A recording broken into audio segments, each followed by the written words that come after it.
వెంటనే ఆయనకి కోపం వచ్చి, అమ్మా ఈ క్షత్రియులు దురహంకారులు, భూమిని పరిపాలించవలసినటువంటి క్షత్రియులు యుక్తాయుక్త విచక్షణ లేకుండా ప్రవర్తిస్తున్నారు.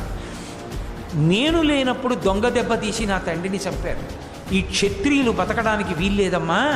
నువ్వు 21 మాటలు గుండెలు బాదుకుని అరిచావు కనుక 21 మాటలు ఈ భూమండలం అంతా తిరుగుతాను. క్షత్రియుడన్నవాడు కనపడితే చంపేస్తాను.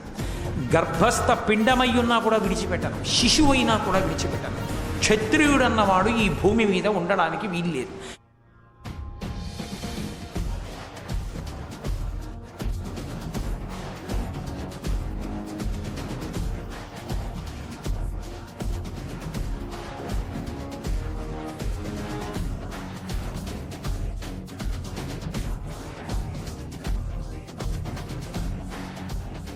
ఇరవై 21 మాటలు భూమండలం అంతా తిరిగి క్షత్రియులన్న వాళ్ళని విడిచిపెట్టకుండా సంహరించి ఈ నెత్తురంతా తీసుకెళ్ళి కురుక్షేత్రంలో 5 హ్రదములు తవ్వాడు. 5 చెరువులు తవ్వి 5 చెరువులు ఈ క్షత్రియుల యొక్క నెత్తుటితో నింపాడు.